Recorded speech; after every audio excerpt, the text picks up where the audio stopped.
From 89.7 WUWM, Milwaukee's NPR, this is Lake Effect. I'm Joy Powers.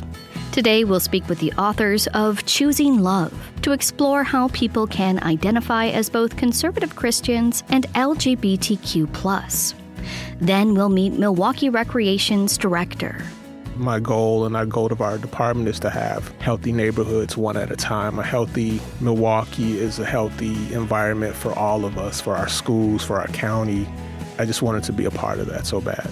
Plus, we'll learn how pull tabs ended up in so many Wisconsin bars. It's a very satisfying feeling of pulling those strips, kind of unzip them, and you see if you won a prize.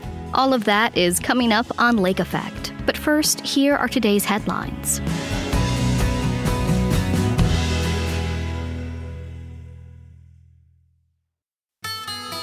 This is Lake Effect from 89.7 WUWM, Milwaukee's NPR. I'm Joy Powers, and thank you so much for joining us. Religion offers people of faith many things, including support and a sense of community. But for LGBTQ+ people, their relationship with religion, specifically Christianity, can be difficult. Trying to live authentically in a system that may explicitly deny who they are can present challenges. This piqued the interest of a couple Marquette University professors who researched what happens when two identities that seem in total opposition are joined together. Dawn Moon and Teresa Tobin explore how LGBTQ+ Christians and their allies are working to make their families, churches, and communities more inclusive in their book, Choosing Love. To talk about the book and the people who helped shape it, Moon and Tobin joined Lake Effect's Audrey Nowakowski. You both worked on this book, Choosing Love. So can you start us off by introducing yourselves and sharing how you both came together to start this unique research back in 2014? So I'm a sociologist who has been studying religion and gender and sexuality since the 1990s. And I started this project when I first heard about the movement among evangelical LGBTQ+ people when my partner's cousin, who was evangelical, came out, and other people in his immediate family were trying to figure out how they should respond, and approached me and asked what I thought was the proper Christian response to homosexuality, which I thought was a odd thing for him to be asking me at the time, since I'm not religious. But he knew that I studied it, and we started swapping articles. And from him, I learned that these organizations had started up and that this movement was happening. And it just seemed like everything that I had been studying in my life up to that point had come together. Because in addition to being interested in how U.S. Protestants were navigating questions around gender and sexuality, I had also been taking some time studying dialogue, and particularly the Jewish-Palestinian dialogue movement. And so here was dialogue happening among conservative Protestants talking about sexuality and gender. And I just, I was like, I have to figure out what's going on here. I was really curious and really fascinated. And then I had the opportunity to apply for a grant from the Templeton Religion Trust that required me to work with someone in the humanities. And I remembered that Teresa had done research on spiritual violence and seemed like a good partner for the project. Yeah, so Teresa, can you share a bit more about your background and the lens that you brought to this? Yeah, definitely. So I'm a moral philosopher. I work primarily in contemporary ethics and social philosophy from a feminist perspective.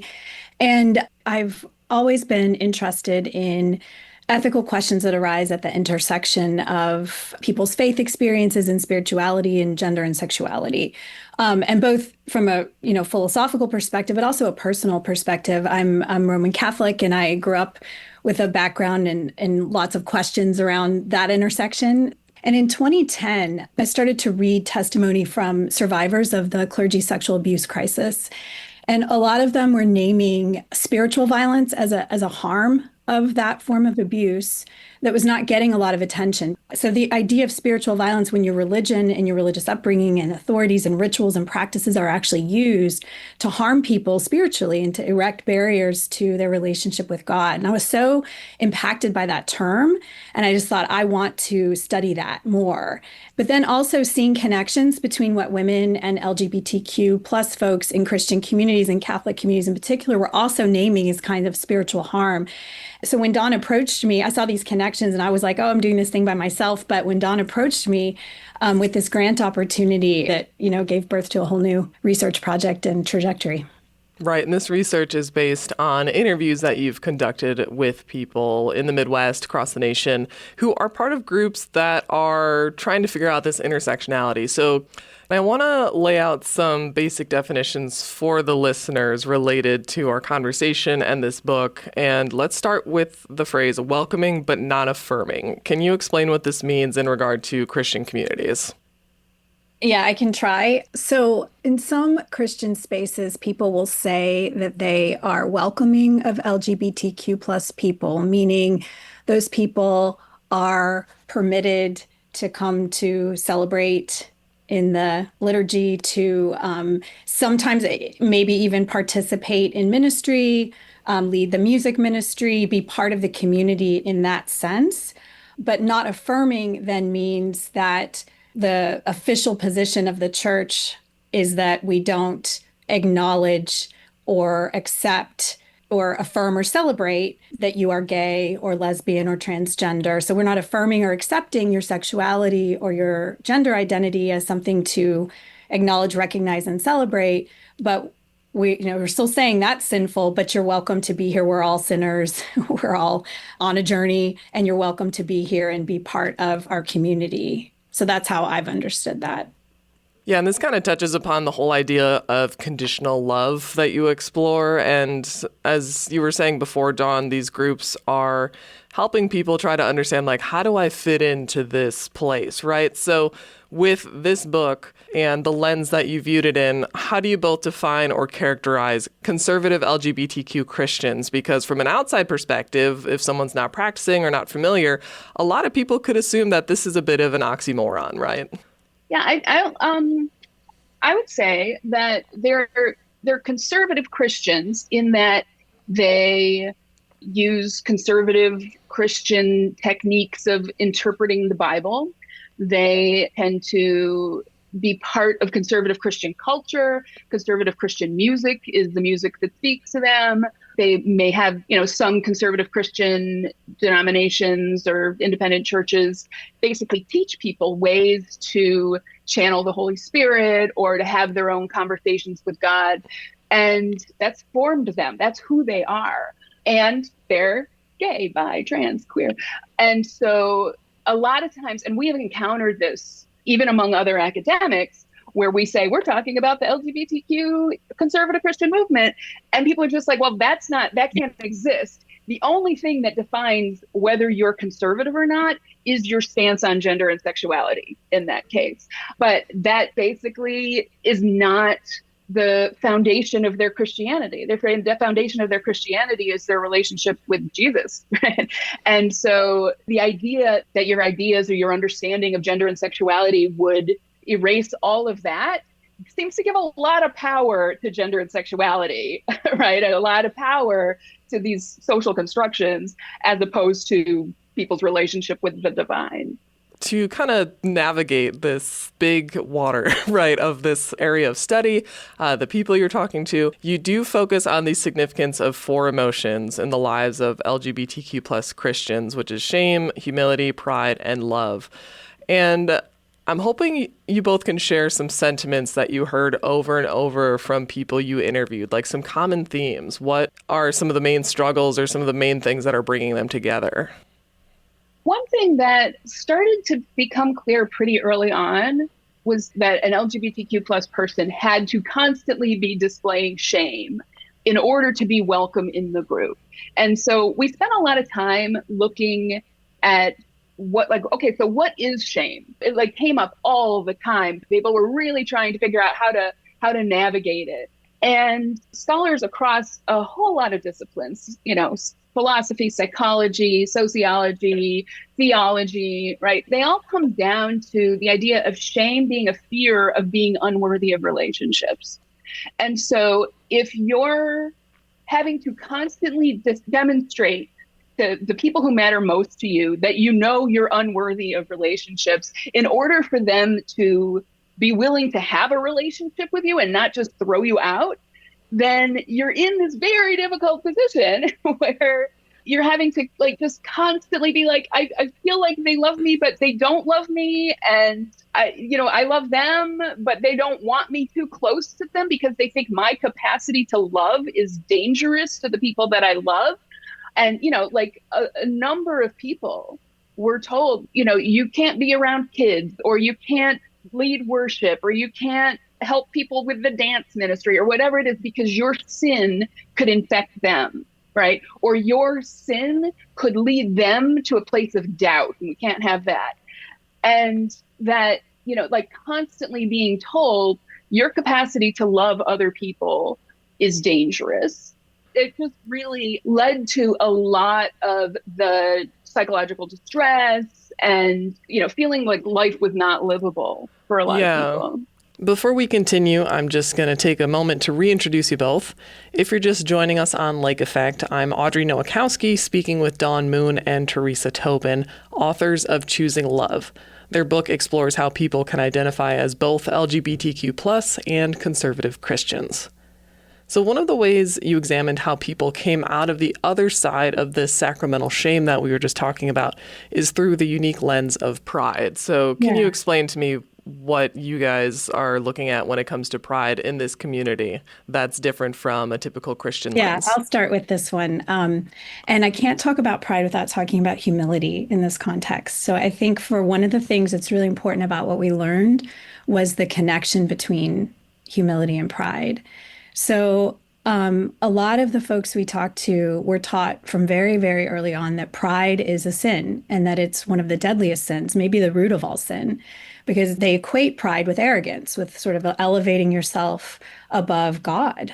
And so pride was and is, and a lot of people talked about pride being something that could never be explored, let alone felt. So what we learned from folks was, for many, many people, the first step to healing seems to come through a kind of humility, which is an openness and prioritize what we can learn from our relationships to rethink ourselves and rethink what we know, or at least ask questions about it. And that led many people to experience a kind of a sense of their own fundamental goodness and worthiness. And that's the kind of pride we're talking about. So pride, relational pride, is a kind of confidence and joy in your basic human worthiness, that you're just worthy for love and relationship. It's not elevating you above anyone. It's just a basic sense of your own worthiness.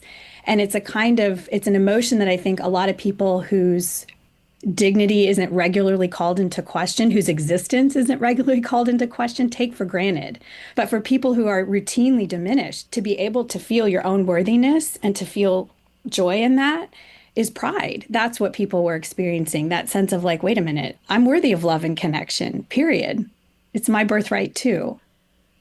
As authors diving into this topic, who do you feel is the audience for this book, or who do you ideally want to reach? That's a question that we thought about a lot, particularly with our editor. And on the one hand, there's an audience of people who have been in this situation, right? Who have been, part of these movements, or who, like people who now characterize themselves as ex-evangelical, who feel like they're survivors of some of the more toxic practices that they've experienced in evangelical churches. And finding words for the experiences that they've had has been really helpful for a lot of people. So that's great. But not being a religious person myself, I really hope that people like me will want to read it too. Like, I'm queer. I left the church as soon as I could, basically. And what I learned from this movement is not just about like how to be a better Christian, right? It's about like the things that are really easy for me as an outsider to see as toxic dynamics are also toxic dynamics that exist within the left. And I hope that more than just the people that the book is specifically about will want to read it, because I think that they, this is a group of people who practice saying things really well, who think really deeply about big questions, and who, work to, put their ideas and their love into bringing other people along on the path. And that path is sometimes liberating and life affirming, and you don't have to convert religions to learn from them. And for you, Teresa? Yeah, I would agree with everything that Dawn shared. I have similar feelings about who I hope will read this. I think one of the most powerful messages that kind of goes beyond the narrow group that we learned from and heard from is, what does it mean for love to be politically and morally motivating? When we say we want to love people that are not in our families or our friends, like, what does that mean? What does that look like? How can I engage in a love ethic and a love politics that's really aimed at justice? Like, what's the relationship between those two? So anyone who cares about that question, I think, can learn something from the book, can learn something from their stories, because they're trying to enact that and are having some success. And so that's not a new theme. That's a theme that activists and thinkers have talked about for a long time, but it's a contemporary iteration and practical movement of people trying to enact that. And they have a unique insight given their vantage point and their perspective and their place in contemporary American politics and society. Well, Dawn and Teresa, I want to thank you both so much for joining me today to talk more about choosing love. Thank you so much for having us. This has been a delight. Dawn Moon is the Director of Interdisciplinary Gender and Sexuality Studies at Marquette University. Teresa Tobin is an Associate Professor of Philosophy at Marquette. Together, they're the co-authors of Choosing Love, What LGBTQ+ Christians Can Teach Us All About Relationships, Inclusion, and Justice. They spoke with Lake Effect's Audrey Nowakowski. This is Capital Notes from Milwaukee's NPR. I'm Maayan Silver, speaking with J.R. Ross. He's editor of WizPolitics.com. Hi, J.R. Thanks for joining me. No, thanks for having me. All right, we're doing a budget or bust version of Capital Notes today. Monday, June 30th is the deadline for the next 2-year, which is 2025 through 2027, state budget. It provides much of the funding for all state agencies like the University of Wisconsin System, the Department of Natural Resources, the Department of Children and Families. With lawmakers going right to the wire, what have been the biggest areas of contention between Democratic Governor Tony Evers' original budget proposal and the version legislators are considering? Numerous, but the key here right now is whether they strike a deal on several key areas, one of them being childcare. The governor has kind of put a red line there that he has to see something from the budget that will help families afford childcare. 2, education. He wants more money, especially for special education reimbursement. We're watching that. And then 3rd, Universities of Wisconsin. There had been an idea floated by Republicans of cutting the UW by about $87 million. The governor said that was a non-starter. So he's been working, his office has been working with lawmakers to try and reach some kind of a deal. And those seem to be some of the big parameters of that quote-unquote deal they're working on. The rest of the budget, they don't have a lot of agreement on much anything. But if they can get those key areas done, then maybe you get a budget that gets through both House legislature and gets the governor's signature. Okay, so you mentioned childcare, a significant piece of the budget pie.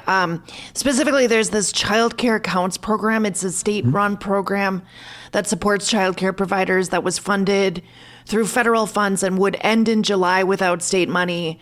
What is Child Care Counts, and how do you think legislators and Governor Evers could strike a deal on it? Well, that's a good question, because it's basically a subsidy program to providers to help them, boost wages and those kinds of things. And Republicans haven't shown an interest in that program continuing. So the question is, what will they come up with that could be an acceptable alternative to Governor Evers? They don't like the idea of kind of a straight subsidy for childcare, but the final deal, are they won over by the governor's arguments? Do they find some alternative? It's to be determined. They were meeting pretty much all day on Friday, much of Thursday, trying to work out final details. The budget committee worked until late Friday night, but they have work left to do, and there's some big things hanging out there, and that's one of them. And if the legislature doesn't pass a budget by Monday to go into effect Tuesday, July 1st, the state agencies will be operating with the same number of dollars that was decided in 2023. What would you foresee at that point? Like, what could the negotiations look like after that? Well, honestly, we're not in the federal government where things shut down if you don't pass a budget on time. And so nothing would really change in the near term.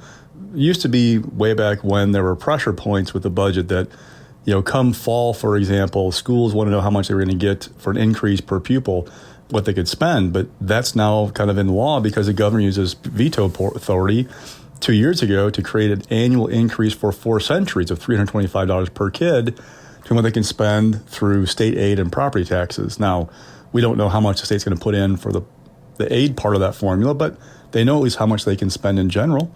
Local governments used to always kind of start getting antsy in the fall because they want to know what they were going to get for state aid through shared revenue to help pay for their costs. But now we have a program where that's tied to sales tax collections. They kind of know already what they're going to get. So those things, there's nothing really in the near term they have to do for state government or local government to operate. However, they want to get this done because it's kind of a symbolic thing to have it done around this time of year.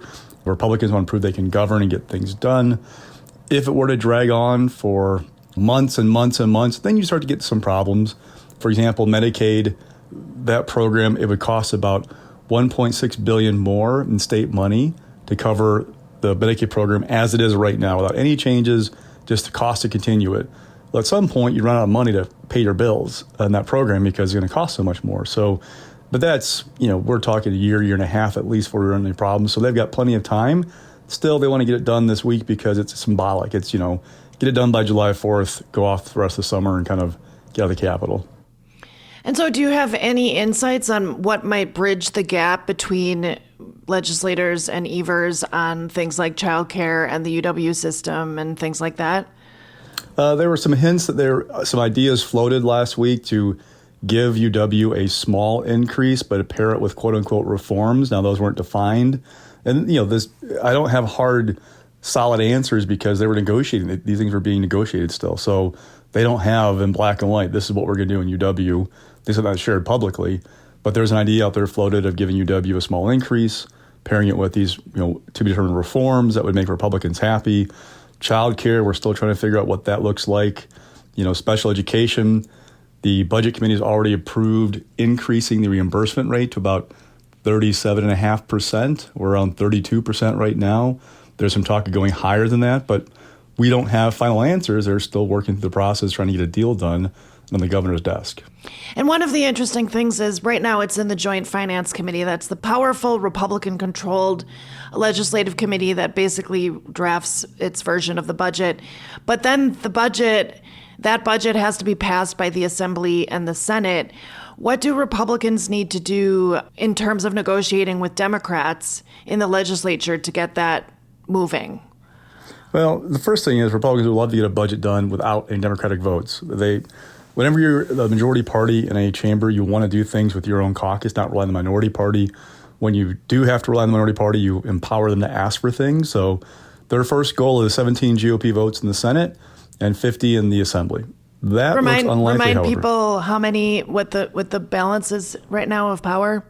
Yeah, it's 18-15 for Republicans in the Senate and 54-45 in the Assembly. The problem for Assembly Leader Devin Lemieux is in the Senate, he's already got 2 members who are all but no. Chris Campeo, for example, a Republican from Delafield, he laid out 3 scenarios, and his preference was to kind of keep the budget as is. Don't do a new budget. Don't pass anything that would allow Evers to use his partial veto authority. So there's that. Steve Noss put out 4 benchmarks. That includes, for example, a $3.5 billion rebate not a tax cut in terms like ongoing, but a one-time rebate to families. Some other things, he wants a cross-the-board cut in state agencies. Well, Evers is not going to sign that, so those guys are considered no's. So you're down to 16 Republicans in a best-case scenario. The question is, do you have 16 Republicans for sure with whatever you negotiate with Evers? Because the more things you do to make the governor happy, the more you risk alienating Republicans in your caucus and losing members who could be no votes. And the question becomes, how many Democrats would you need to pass that budget? So that's where they're kind of stuck right now, trying to figure out that math and what they have. And, for Democratic lawmakers, I mean, yeah, the governor may negotiate a deal, but if they don't like it, if they don't think it's enough, will they go on board, hold their nose and vote for it to deliver a budget for the state, or say we need to do something different? So that's kind of still a little bit of the dilemma they have to figure out the final numbers and pass this thing. You're tuned into Capitol Notes. I'm WUWM's Maayan Silver, speaking with J.R. Ross, editor of WizPolitics.com. Okay, so a little bit ago you mentioned Medicaid and how in order to fund it fully, there would need to be a significant increase, $1.6 billion more. How are the potential federal cuts to programs like Medicaid affecting how Wisconsin legislators are writing the state budget? Oh, great question. We might not know for sure until the state budget is actually done, because this reconciliation package is still working its way through the U.S. Senate right now. They're making changes as we speak. We will see what the final package looks like. But, there's one thought that, you should maybe hold back some money from the surplus just in case. Governor Evers actually proposed doing that in his budget when he put it out back in February, of keeping a bigger reserve just to be on the safe side. Because along with Medicaid, there's programs like food stamps that they're talking about making states pick up more of the cost. So there's some things that if they don't accommodate those or account for them in the budget they pass, lawmakers could be looking at a challenging situation 6-9 months from now. And in a few of the developments this past weekend, or at least last week, there was this Knowles-Nelson Stewardship Program. It's a bipartisan land purchase program that allows Wisconsin's Department of Natural Resources to borrow money to buy land and set it aside for conservation programs. Was there any movement on that in the budget negotiations so far, or drafting? The motion that Republicans approved on Friday for the Department of Natural Resources did not include any money for that program or any extending the authorization. No, it is approved right now through June 30th of 2026. Tony Kurtz, a member of the Finance Committee, a Republican from Wonewoc, he said, hey, we are working on a separate bill that would extend the authorization for this program. So, it's not in the budget. We're still working on, essentially. Can you just fill in for people who don't understand, if it's not in the budget right now, how does it get into the budget? Like, until what point can legislators amend things and rework things, and then just like a little bit of basics? Sure, like with Knowles-Nelson, they can pass a separate bill. They can do that anytime they want to. So there's no requirement that's done in the budget. It's like a tax cut. You could pass a tax cut, standalone bill anytime you want to.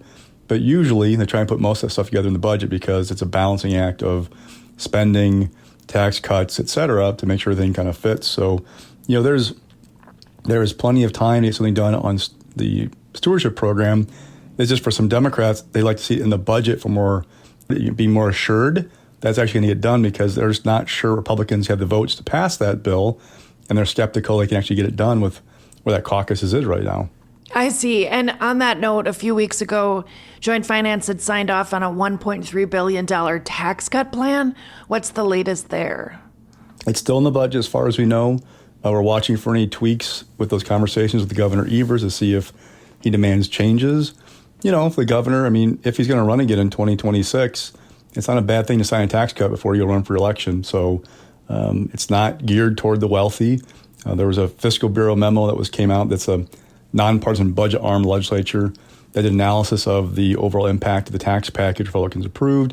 The bulk of that, the biggest benefits are those making between $100,000 and $200,000 for adjusted gross income for married couples. Now, definitely upper middle class, but not necessarily the wealthy. So we'll see if Evers is okay with that package or demands some changes or wants other things. Remember, he had a totally different approach to taxes, but that's part of the give and take, right? If he gets what he wants on education and childcare, he then has to give something to make it a true deal, and the tax package may be it. Interesting. Okay. Also, this 2-year budget is kind of still dealing with the ghosts of the 2023-2025 budget, which funded kids' literacy programs. It set aside $50 million to go into a supplemental fund that the Joint Finance Committee asked to release to the Department of Public Instruction. Evers partially vetoed that back in 2020, in the 2023 budget, changing it from funding a literacy coaching program to a literacy program. Why did Evers do that, and what did the Wisconsin Supreme Court say about it? Oh, he wanted to kind of have a little more authority over how this money is spent, more freedom for Department of Public Instruction. The Supreme Court last week ruled 7-0 that Evers had exceeded his authority. Governors can only veto a bill if it has an appropriation. That's actually spending money. The bill that and the Republicans took this package and put it into 3 different bills. The money was in the budget, set aside in the Joint Finance Committee's supplemental appropriation. There was one bill that had some policy and one bill that directed how the money would be spent. Didn't actually spend anything, but laid out how it would be spent. That's the one that Governor Evers used a partial veto authority on. The Supreme Court said, look, you have to have an appropriation, which is setting aside public money for a public purpose.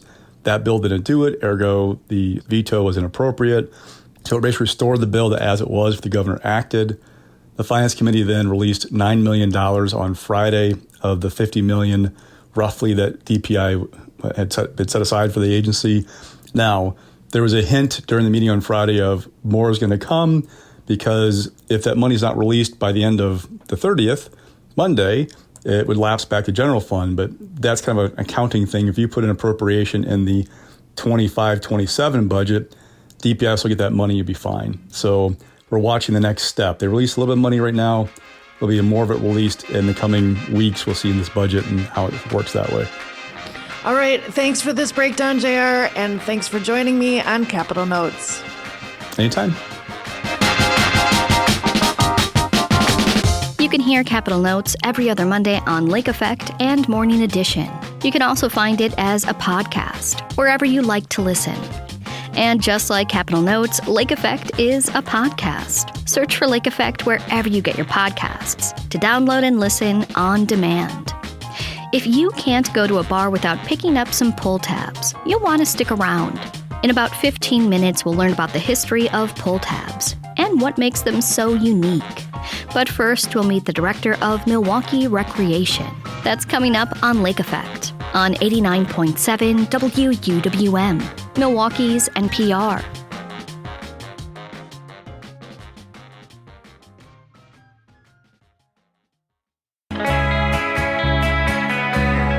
You're listening to Lake Effect on 89.7 WUWM. I'm Joy Powers. Earlier this year, Milwaukee Public Schools approved Brian Litzy as the new senior director of Milwaukee Recreation. Milwaukee Rec runs hundreds of programs in the city, from after-school care to youth sports and cooking classes. Litzy has been with Milwaukee Rec since 2002 and has worked in various leadership roles in the department over the years. Lake Effect's Excret Nunez speaks with Litzy about his goals and priorities in this role. He begins with why he decided to take the job. I took it on because I felt like I was ready, and I felt like I can serve the community, and I felt like I can give my absolute all to the people of Milwaukee, Milwaukee Public Schools, and all the neighborhoods adjoining Milwaukee. I think I've been prepared for this for 23 years of working for Milwaukee Recreation, so it's given me a unique vantage point of the city, the inner workings of recreation, MPS, and I just think of the connections that I've made, and I want to make those collaborations even stronger, because my goal and our goal of our department is to have healthy neighborhoods one at a time. A healthy Milwaukee is a healthy environment for all of us, for our schools, for our county. I just wanted to be a part of that so bad. And as you mentioned, you began your career with Milwaukee Recreation in 2002. Correct. How did you first get interested and involved in public recreation? Sure. Yeah, good question. I've been in college for a long time. I don't know if that's a good thing or a bad thing, but one of my counselors just said, hey, what do you want to do? And I was like, I love sports. That's all I've been doing all my life as a kid and things like that. And they were like, you want to be a PE teacher? I was like, I don't know about that. How about recreation? And I took my first rec class and I was hooked. I didn't know you could do that, and I didn't know what that experience was like. But once I started taking classes, I was like, I found my place, my village, I think. Wow. And can you tell me a little bit about the positions that you've had during your time at Milwaukee Rec? Sure. I started off as what we used to call assistant supervisor for after-school programs. So I worked in our community learning centers, better known as CLCs. So for years, I was assistant supervisor, moved my way up to supervisor, then a manager, and then a coordinator. So at some point, I oversaw all of the after-school programs within Milwaukee Public Schools. So that was over 80 or 90 programs at one time. So it gave, again, those experience. And after-school space for me at that time when I was doing that, it made me feel like I would hear parents say, we couldn't work without this program. And having our kids somewhere safe and where they have good adults and loving adults in front of them makes them go to work, just feel good about being able to do that and come and get their kids. And sometimes kids don't want to go home because they were having so much fun. And that was like my my first 10 years or 11 years of my career. And then after that, I moved up to manager of operations, assistant director, where I focused more on the operations, right? So making sure that we were funded well enough to do these programs. And then I started really working with my former director, Lynn Grebb, with our revitalization program of our 52 playfields, which has been a huge success, right? I think Lynn and I both have the philosophy of that recreation is a right. Like people should have good, clean spaces to recreate and be outside and have all those amenities that other places have. So we devised a plan based on equity, and we put together teams to do this. And we have about 12 or 13 that we've done. And the plan is to have all of them done at some point. I may not be here to see it, but the work will live on because we've done some great planning. And just to see neighborhoods revitalized, not just the space, but neighborhoods because of what's been done there, it's great. And that's why I kind of came up with the theme of like one neighborhood at a time, right? Like until we get a total, healthy Milwaukee. And I've loved it because I've got a chance to work with the city, county partners and partners in our neighborhood. And it's just been a great experience over those now 23 years to work in all those different areas. What is it about Milwaukee Recreation that's made you want to stick around for so long? Sure. It's been great because I'm not a native Milwaukeean. I'm from Chicago originally, and I lived in Chicago mostly all my life, except for, college stints. And it was just the people. The job is great. I love what I do. But it's the people that I work with, my colleagues, and the people that I've met in the community, the kids, adults, and everybody that I've had a chance to interact with over my years has just made me love it, right? I heard stories when I first moved here as a 29, 30-year-old person, of how much recreation played a part in the lives of Milwaukeeans, right? Like the playgrounds and the memories that they had. And then as I came up in the department, I would see kids that were in our after-school programs years later, and they wouldn't talk about their math class or anything like that. They would talk about the experiences when we took them somewhere or when they had a chance to do something. So making those lasting memories has been, for me, like one of the best things I can ever do in my life as part of this position or job per se.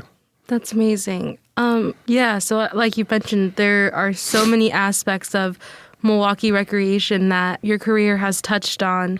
On top of the hundreds of educational and recreational programs Milwaukee Rec offers, the department also oversees the 52 playfields, youth sports, the playfield renovation project. How are you approaching the first few months of this new role? A little different because, right, I've been embedded in Milwaukee, so I'm not coming in fresh, right? I have a different set of eyes than the former director, Lynn Grebb, of course. But my thing is that I've come into it making some challenges to myself and to my team. And one of those challenges is that, we love our social media presence, right? Like we've grown so much with that. But what I really want our team to do and myself to do is get back out into the community and meet people face to face, make those partnerships with our neighborhood associations, with our faith-based communities, really walk the neighborhoods to see what the kids and the families are doing and make those real deep-rooted connections with a handshake and a smile. And so on top of that, are there any major projects or goals you're looking forward to accomplishing? Yeah, definitely our playfields, definitely we want to keep doing that. We also have a community center that we're working on, and hopefully that will be 2027, I believe. That'll be up, and I think that'll be a great boost to the community on 76 in Silver Spring.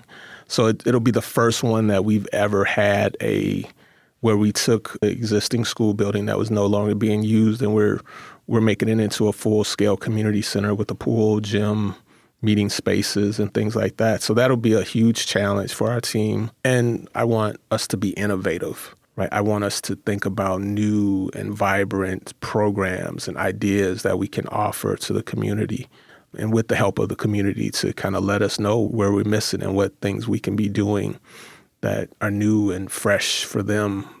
So that's another challenge that I have for myself and my team. As we've talked about, Milwaukee has several neighborhoods with their own unique needs and values.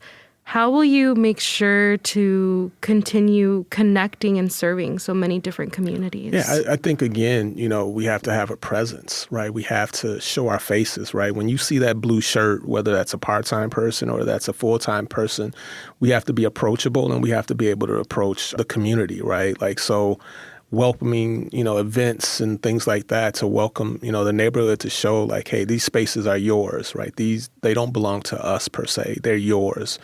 And just keep making those connections day by day, right? It doesn't happen overnight. And people have to trust you, right? There's, different neighborhoods have their own different cultures and things like that. But I think we have to be embedded in those cultures as well to have the neighborhood trust. And along with, we can't do it by ourselves. So I love working with our, local aldermen, local county supervisors, local school officials and things like that. So I think it's a group effort, and that's how I hope, we can kind of take one neighborhood at a time and build those real lasting relationships. Right. Well, before we wrap up, I want to ask you, how do you envision the future of Milwaukee Recreation? The future of Milwaukee Recreation, I envision it as strong and vibrant, having collaborations and input from our neighborhoods and our community leaders and anybody in the community that uses our facilities and wants to use our facilities have a say in what's going on in their playfield or in their community center. And we have open and vibrant spaces for everybody to use, and it's safe. Again, healthy neighborhoods means healthy schools, means healthy ecosystem. It all kind of trickles down. And that's how I see Milwaukee Rec playing its part in the whole system of Milwaukee. Well, Brian, thank you so much for speaking with me today. I really appreciate your time, and I'm excited to see Milwaukee Rec out there. Again, we can't thank you enough. And anytime you want to have us and talk about programs or anything else, please let us know. We'll be here. Brian Litzy is Milwaukee Recreation's director, and he spoke with Lake Effect's Excret Nunez shortly after taking on the role earlier this year. He's the department's 11th director in its 114-year history. We've got a new season of Bubbler Talk going, and we need some new questions. Submit your questions about the Milwaukee area at WUWM.com. Coming up, we'll learn about pull tabs, a staple of tavern culture in Wisconsin. That's next on Lake Effect on 89.7 WUWM, Milwaukee's NPR.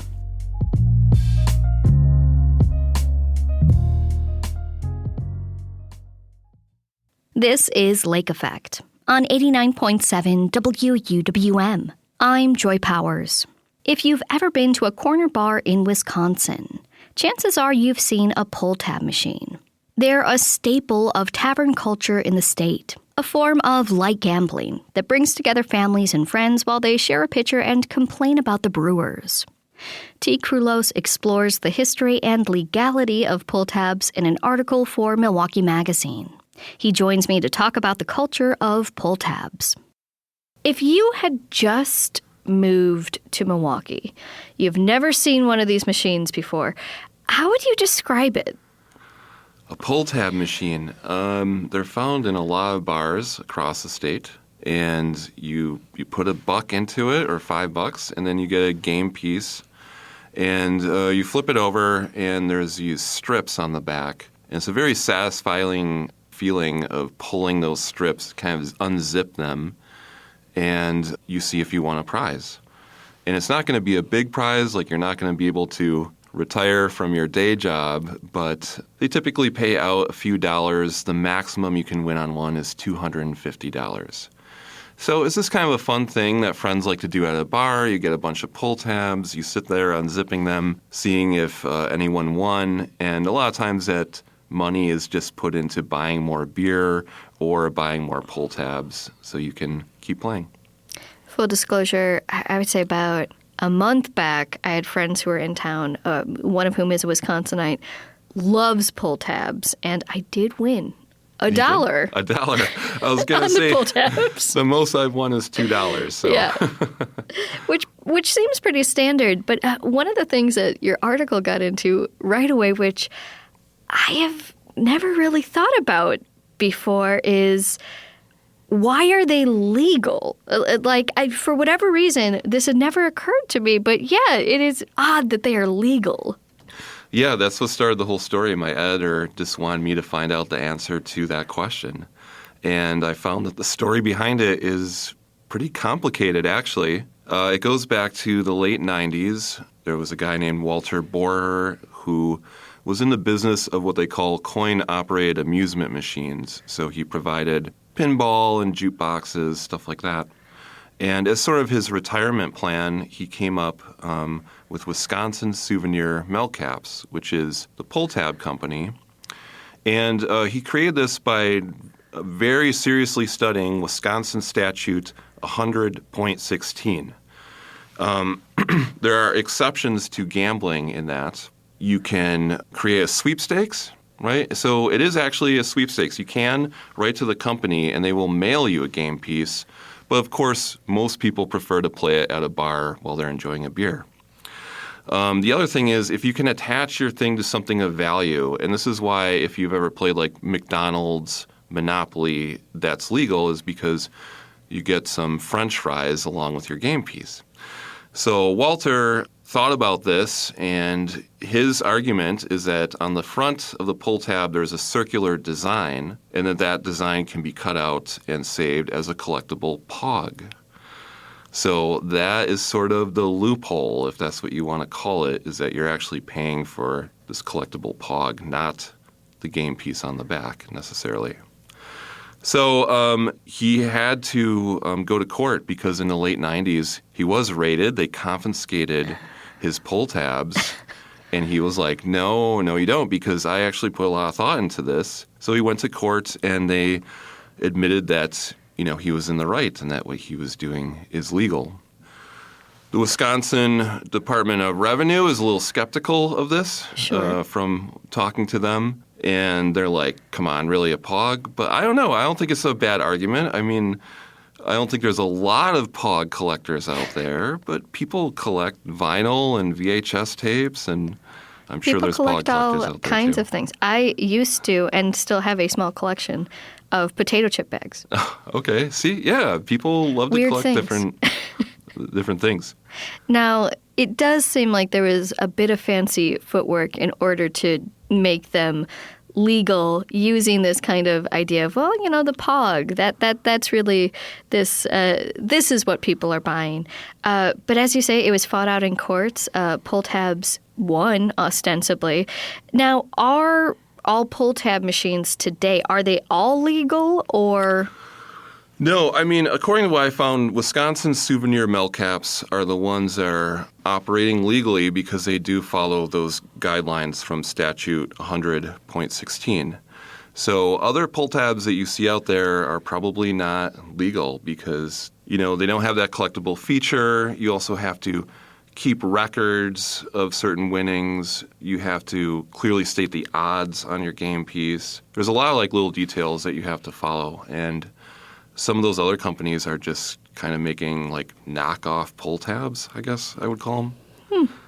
It's interesting to think about them in that context just because they're such a Wisconsin thing. I think they're also popular in some other Midwestern states like Minnesota, for example. Yeah. But they are such a kind of cultural touch point.